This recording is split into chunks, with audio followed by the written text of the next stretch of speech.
Oke, selamat datang di The Deep Dive. Sesi ini khusus untuk Anda, Pak Kim Sen. Dan membaca naskah renungan yang Anda bagikan ini, langsung ada satu pertanyaan besar di kepala saya. Gini, kalau hati kita ini sebuah benteng, laporan intelijen seperti apa sih yang kita butuhin setiap pagi? Mari kita bedah fondasinya ya, yang akarnya kuat dari Amsal 4:23. Wah, itu pembuka yang menarik banget. Karena biasanya kan kita mikir menjaga hati itu ya pasif aja, cuma menahan diri. Tapi naskah ini membaliknya total. Ini bukan soal bertahan, tapi soal membangun. Metafora proyek konstruksi ini benar-benar mengubah cara pandang ya. Kekuatan batin itu ternyata bukan sesuatu yang kita punya gitu aja, tapi harus dikerjakan, dibangun sengaja setiap hari. Betul sekali. Dan yang saya suka ya, naskah ini nggak cuma berhenti di metafora, tapi langsung dibedah lagi jadi bahan bangunan. Nah ini yang bikin jadi praktis. Tapi kalau kita ngomongin bata demi bata, bata ini di dunia nyata itu apa sih? Apa tindakan besar atau justru sesuatu yang lebih kecil? Nah ini dia intinya. Menurut sumber Anda, bata itu justru keputusan-keputusan kecil. Hal-hal yang sering kita anggap sepele, gitu. Di situ dikasih contoh yang kuat banget.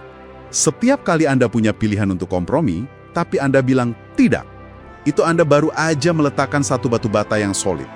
Ah, oke. Setiap kali memilih jujur, padahal lebih gampang bohong, itu satu bata lagi. Jadi benteng ini dibangun dari ribuan momen integritas kecil. Oke, masuk akal. Dibangun dari pilihan-pilihan baik. Tapi metafora benteng ini, apa nggak terdengar sedikit defensif ya? Agak tertutup gitu. Seolah kita harus terus-terusan bangun tembok dari dunia luar. Pertanyaan bagus. Naskah Anda kayaknya melihatnya bukan sebagai isolasi, tapi lebih ke penjagaan integritas di dalam, internal. Maksudnya?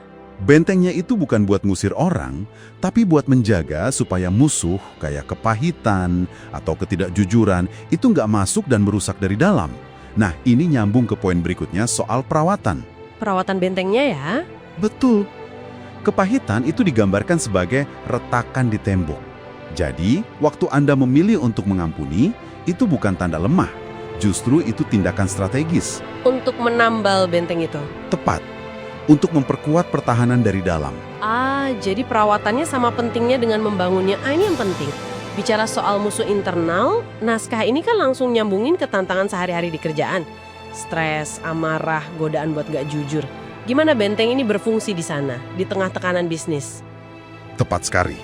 Benteng itu semacam ruang kendali Anda. Saat ada tekanan dari luar, entah itu deadline atau rekan kerja yang sulit. Ya, yang bikin emosi. Betul.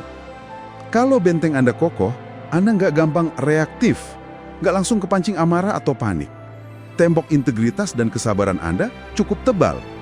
Makanya naskah Anda ngasih pertanyaan yang tajam banget. Yang mana itu? Seberapa kuat benteng Anda siang ini?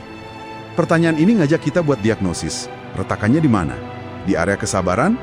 Atau mungkin di area kekudusan finansial? Untungnya, naskah ini nggak berhenti di masalah aja ya.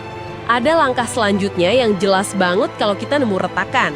Kita nggak dibiarin benerin sendiri. Betul, sumber Anda sangat jelas soal ini. Solusinya adalah minta bantuan sang arsitek agung. Dan ini bukan cuma kata-kata manis kan? Didukung janji di Mazmur 145 ayat 18, bahwa bantuan itu dekat buat yang berseru dengan tulus. Jadi, mengakui ada retakan itu justru jadi titik awal perbaikan? Tepat sekali. Bukan sebuah kegagalan. Jadi kalau kita rangkum ya Pak Kim Sen, ide inti renungan Anda ini kuat banget.